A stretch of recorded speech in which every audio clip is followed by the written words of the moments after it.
One to one ஆன்மீக நேயர்களுக்கு அன்பு வணக்கம். நம்ம சேனலில் தொடர்ந்து ஜோதிட விழிப்புணர்வு நிகழ்ச்சிகளை பார்த்துட்டு வரோம். அந்த வகையில் இன்றைக்கி நாம் பார்க்க போகிறது கஜகேசரி யோகம். அது என்ன கஜகேசரி யோகம்? ஜோதிடத்தில் ஆரம்பத்தில் அடிப்படை பாடத்தில் எல்லாருக்கும் தெரிஞ்ச ஒரு யோகம் இருக்குன்னா அது கஜகேசரி யோகம்தான். இந்த கஜகேசரி யோகம் என் ஜாதகத்தில் இருக்குது, ஆனால் இதுக்கான பலன் எனக்கு கிடைக்கலையே அப்படின்னு நிறைய பேர் சொல்கிறத கேட்டிருக்கோம். இதுக்கான காரணங்கள் என்னங்கிறது தான் நம்ம இந்த இடத்துல பார்க்கணும். அடுத்தது இந்தந்த ராசிகளோடு தொடர்புடைய இடங்களில் சந்திரன் குரு இருந்தால் தான் கஜகேசரி யோகம் கிடைக்கும் அப்படிங்கிறதுலாம் தவறு. கஜகேசரி யோகம் இயங்காமல் போவதற்கு என்ன காரணங்கிறது பல விஷயங்கள் இருக்குது. அதை நம்ம இப்போ தொடர்ச்சியாக பார்ப்போம். முதல்ல இந்த கஜகேசரி யோகம் அப்படின்னா என்ன? ஜோதிடர்கள் நிறைய பார்த்திங்கன்னா கஜகேசரின்னு கஜகஜன்னு பேசிக்கிட்டே இருப்பாங்க. இந்த கஜகேசரின்னா என்ன அப்படிங்கிறத முதல்ல பார்க்கும்போது முதல்ல இதில் என்ன எடுக்கணும் அப்படின்னு பார்த்திங்கன்னா சந்திரனுக்கும் குருவுக்கும் உள்ள தொடர்பு தான் கஜகேசரி யோகம். இப்போ கஜம் அப்படின்னா யானை, கேசரி அப்படின்னா சிங்கம். யானையும் சிங்கமும் சேர்ந்தால் என்ன பலம் கிடைக்குமோ இந்த கஜகேசரி யோகம் ஒரு ஜாதகத்தில் இருந்ததுன்னா அவங்களுக்கு அந்த பலம் கிடைக்கும். ஜாதகத்தில் வேறு ஏதாவது தோஷங்கள் ஏதாவது இருந்தாலும் அந்த தோஷங்கள் நிவர்த்தியாகும். இதை சொல்கிறது தான் கஜகேசரி யோகம்.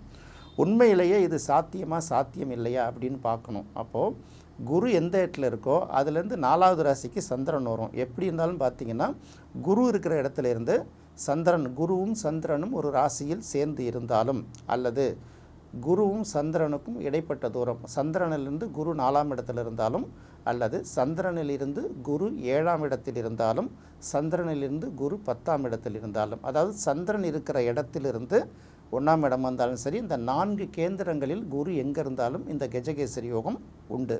அடுத்தது குரு இருக்கிற இடத்துலேருந்து 1, 4, 7, 10 சந்திரன் இருந்தாலும் இந்த கஜகேசரி யோகம் உண்டு. அப்போ சந்திரன் 27 நாளைக்கு ஒரு தடவை பார்த்திங்கன்னா இந்த 12 ராசிகளையும் சுற்றி வந்துடும் இல்லையா? அப்படி வரும்போது கிட்டத்தட்ட பார்த்திங்கன்னா ஒரு 2-3 நாளைக்கு ஒரு தடவை, அந்த 27 நாளை நீங்கள் 4ஆக பிரிச்சிங்கன்னா மிஞ்சி போனால் ஒரு 6 நாளைக்கு 7 நாளைக்கு ஒரு தடவை கண்டிப்பாக பிறக்கிறவங்களுக்கு அத்தனை பேருக்கும் இந்த கஜகேசரி யோகம் கண்டிப்பாக இருக்கும். அப்போ அப்படி பார்த்திங்கன்னா அதில் கிட்டத்தட்ட ஒரு 25% 30% ஜாதகத்தில் கஜகேசரி யோகம் இருக்கும். இந்த 30% கஜகேசரி யோகம் உள்ளவர்களும் வாழ்க்கையில் எல்லா தோஷங்களையும் நீங்கி இருக்கிறார்களா அப்படின்னு பார்த்திங்கன்னா மேக்சிமம் இருக்க மாட்டாங்க. என்ன காரணம் அப்படிங்கிறத எடுக்கணும். சந்திரனும் குருவும் சேரும்போது அது பார்த்திங்கன்னா கிட்டத்தட்ட இதை என்ன சொல்லுவோன்னா குருச்சந்திர யோகம்னு எடுப்பாங்க, கஜகேசரி யோகம் அப்படின்னு எடுப்பாங்க. எந்த ராசியில் இது சேர்ந்து இருக்கிறது அப்படின்னு ஒன்று பார்க்கணும். குரு நீச்சமாக இருக்கக்கூடிய மகர ராசியில் இந்த குருவும் சந்திரனும் சேர்ந்திருந்தால் நிச்சயமாக பலன் அளிக்காது. அதே போல் சந்திரன் நீச்சமாகக்கூடிய விருச்சிக ராசியில் சந்திரனும் குருவும் சேர்ந்து இருந்தாலும் பலனை கொடுக்காது அப்படின்னு தெரியணும். அப்போ சந்திரனும் குருவும் உச்சம் ஆட்சி பெற்ற வீடுகளில் இந்த கஜகேசரி யோகம் இருந்தால்தான் பலன் கொடுக்குமா அப்படின்னு பார்த்தீங்கன்னா அதுவும் கொஞ்சம் யோசித்து தான் சார் சொல்லணும் அப்படின்னு தான் பதில் கிடைக்கும். ஒரே ஒரு விஷயத்தை மட்டும் எடுங்க. சந்திரன் ஆட்சி பெறக்கூடிய இடம் அப்படின்னு பார்க்கும்போது கடகம், உச்சம் பெறக்கூடிய இடம் அப்படின்னு பார்க்கும்போது ரிஷபம். இப்போ இங்கேருந்து நம்ம எடுப்போம். இப்போது சந்திரன் ரிஷபராசியில் உச்சம் பெற்றிருக்குன்னு வச்சுப்போம்.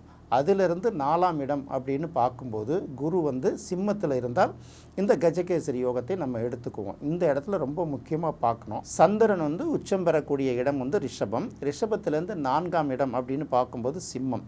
இந்த இடத்துல குரு இருக்குன்னு வச்சுப்போம். இதை ஜாதகத்தை பார்த்தோன்னே நிறைய ஜோதிடர்கள் இது கஜகேசரி யோகம் இந்த ஜாதகத்துக்கு வேலை பார்க்கும் அப்படின்னு சொல்லிடுவாங்க. ஆனால் இது எந்த அளவுக்கு வேலை பார்க்குங்கிறத யோசித்து தான் பார்க்கணும். ஒரு இடத்துல எடுத்துக்கோங்க. இது ஒரு சிம்பிள் லாஜிக். வசந்தன் ஐயா மாதிரி மூத்த ஜோதிடர்கள் இது பல இடங்களில் சொல்லியிருக்காங்க. என்ன சொல்லுவாங்க அப்படின்னு கேட்டிங்கன்னா ரிஷபத்துக்கு கடுமையான பகையாளி அப்படின்னு எடுக்கணும். ரிஷபத்தை பார்த்திங்கன்னா ரிஷப லக்கணத்துக்கு 4ஆம் இடத்துக்குரிய சூரியன் யோகக்காரகன் அப்படி தான் சொல்லுவாங்க. அதே சமயத்தில் சுக்கிரன் அதிக பலத்தை பெறக்கூடிய துலாம் ராசிக்கு பார்த்திங்கன்னா பாதகஸ்தானம் அப்படின்னு வரக்கூடியது சிம்ம ராசி. அப்போ சுக்கிரனுக்கும் சூரியனுக்கும் நெருங்கிய பகை உண்டுங்கிறத முதல்ல எடுத்துக்கணும். அது ரிஷபராசியாக இருந்தாலும் பொருந்தும், துலாம் ராசியாக இருந்தாலும் பொருந்தும். ரிஷபத்தில் சந்திரன் இருந்து அது 4ஆம் வீடான அந்த சிம்மத்தில் குரு இருந்தால் நிச்சயமாக இந்த இடம் பகை பெற்றதாக தான் விளங்குமே தவிர யோகத்தை செய்யாது. சிம்பிள் லாஜிக் பார்ப்போம். ரிஷபம் அப்படிங்கிறது மாடு, காளை மாடுன்னு வச்சுப்போம். சிம்மம் அப்படின்னு பார்க்கும்போது அது சிங்கம். நீங்கள் ஒன்றும் பார்க்க வேணாம். சிங்கம் எப்பப்பெல்லாம் காளை மாடுகளை வேட்டையாடிக்கிட்டு இருக்குங்கிறது தெரியும். நம்ம டிஸ்கவரி சேனல்களில் பார்த்திங்கன்னா ஒரு 4-5 மாடுகள் ஒன்று சேர்ந்ததுன்னா அந்த மாடு என்ன பண்ணுன்னா சிங்கத்தை மிரட்டி எடுத்துடும். பார்க்கலாம். பசுமாடு காளை மாடுலாம் பார்க்க வேணாம். கரெக்டாக இருக்கக்கூடிய எருமை மாடுகள் கூட பார்த்திங்கன்னா 4-5 சேர்த்துட்டு சிங்கத்தை போட்டு பெரட்டுன்னு பெரட்டி எடுக்கும்ல. அது சுபாவத்தாலே 2 ராசிகளுமே பார்த்திங்கன்னா கிட்டத்தட்ட ஒரு பகை ராசிகள் தான். இன்னும் நிறைய சொல்லுவாங்க எந்தெந்த ராசிகள் எது சூட் ஆகும் அப்படின்னு பார்க்கும்போது ரிஷப ராசிக்கும் சிம்ம ராசிக்கும் பெரிய அளவுக்கு சூட் ஆகவே ஆகாது. இது வந்து ஜோதிடத்தில் ஆய்வு பெற்றவர்களை தான் பார்க்கணும். ரிஷப லக்கணத்துக்கு 4ஆம் இடம் யோகக்காரங்க தான் சூரியன் அப்படின்னு சொல்லுவாங்க. கண்டிப்பாக ரிஷப ராசிக்கும் சிம்ம ராசிக்கும் பெரிய அளவுக்கு செட் ஆகாது. இது அனுபவமாக நீங்கள் யோசித்து பார்த்தீங்கன்னா தான் பெரிய அளவுக்கு கண்டுபிடிக்க முடியும். இன்னொரு விஷயத்தையும் நம்ம சொல்கிறோம். அப்போ சுக்கிரனுக்கு வந்து பகை வீடு அப்படின்னு சொல்லக்கூடியதில் வந்து கடகமும் பகை வீடு, இந்த பக்கம் சிம்மமும் பகை வீடு. அதனால் இந்த கஜகேசரி யோகம்ங்கிறது யாருக்கு வேலை பார்க்கும் யாருக்கு வேலை பார்க்காதுங்கிறது எடுத்துக்க வேணாம். இது என்ன அடிப்படையாக பார்க்கலாம். அப்போ கஜகேசரி யோகத்தால் என்ன தான் பலன் அப்படின்னு பார்த்திங்கன்னா நம்ம சொல்கிறோம். இப்போ கைரேகையெல்லாம் பார்க்கும்போது பார்த்திங்கன்னா இந்த கட்டை விரலோட முதல் அங்குல அஸ்தி அப்படிம்பாங்க. அதில் உள்ள ரேகை வந்து பிறை வடிவத்தில் கவராகி இருந்ததுன்னா, அதாவது அரிசி மாதிரியாக கோதுமையாக இருந்தால் கூட நம்ம என்ன சொல்லுவோம்னா இது வந்து அரிசி ரேகைன்னு நம்ம தமிழ்நாட்டு பக்கம் சொல்லுவோம். வட இந்தியாவில் பார்த்திங்கன்னா அதை கோதுமை ரேகைன்னு சொல்லுவாங்க. இது என்னென்னா அரிசி ஒரு வீட்டில் பஞ்சம் இல்லாமல் இருந்ததுன்னா மற்ற என்ன நெருக்கடி இருந்தால் கூட அந்த குடும்ப உறுப்பினர்கள் வந்து ஓரளவு உணவுக்கு பஞ்சம் இல்லாமல் இருப்பாங்கள்ல. இதை சொல்கிறது தான் வந்து இந்த அரிசி ரேகைங்கிறது. கோதுமைங்கிறது வடநாட்டில் கோதுமை சாப்பிட்றதுனால அதை கோதுமை ரேகை அப்படின்னு சொல்கிறாங்கல்ல. இந்த கஜகேசரி யோகம் அப்படிங்கிறது என்ன செய்யும்னு கேட்டால் ஓரளவுக்கு இருந்ததுன்னா அது பகை வீட்டில் இருந்தாலும் சரி எங்கே இருந்தாலும் சரி இந்த அடிப்படை தேவைகள் அப்படின்னு சொல்கிறோம் இல்லையா. அடிப்படை தேவைகள்னால் சந்திரனுங்கிறது நம்ம காலபுருஷனுக்கு 4ஆம் இடம்னு எடுக்கிறதுனால அதுதான் உண்ண உணவு உடுக்க உடை இருக்க இடம் அப்படிங்கிற விஷயங்களை குறிக்கக்கூடியது. அப்போது அடிப்படை தேவைகளுக்கு அவங்களுக்கு பெரிய அளவுக்கு போராடாமல் அவங்க லைஃப்பில் எடுத்துகிட்டு வந்துடுவாங்க, பிக்கப் பண்ணிட்டு வந்துடுவாங்க. ஒரு வீட்டில் 4-5 பேர் போராடினா கூட ஒருத்தவங்களுக்கு மட்டும் எப்படி தான் கிடைக்குதுன்னு தெரியல, யாராவது ஒருத்தவங்க வந்து கொடுத்துட்டு போயிடுவாங்க, எப்படியாவது அவங்களுக்கு கிடைச்சிதுன்னு சொல்லுவோம்ல. இதை சொல்கிறது மட்டும்தான் கஜகேசரி யோகமே தவிர கஜகேசரி யோகத்தால் வேறு எந்த பிரச்சனைகளும் பெரிய அளவுக்கு சக்ஸஸ் ஆக முடியாது. இப்போ ஒன்று எடுத்துட்டோம். அடுத்தது ஒரே ராசியில் குருவும் சந்திரனும் சேர்ந்துருக்கு அப்படின்னு வச்சுப்போம். உதாரணத்துக்கு இப்போ விருச்சிக ராசியில் குருவும் சந்திரனும் சேர்ந்துருக்குன்னு வச்சுப்போம். காலபுருஷனுக்கு வந்து அது 8வது ராசி, அங்கே வந்து சந்திரன் நீச்சமாகுது. குருவுக்கும் மிகப்பெரிய பலம் அப்படின்னு சொல்லக்கூடிய விஷயங்கள் அல்ல. இருந்தாலும் குருவும் சந்திரனும் சேர்ந்துருக்குது, சந்திர கேந்திரத்தில் குரு இருக்குது, இப்படியெல்லாம் பல விஷயங்களை சொன்னால் கூட முக்கியமாக பார்க்கணும். அங்கே மட்டும் இல்லை, குருவும் சந்திரனும் சேர்ந்து எந்த ராசியில் இருந்தாலும் அது கிட்டத்தட்ட ஒரு ஜென்ம குரு அப்படின்னு சொல்லுவோம் இல்லையா.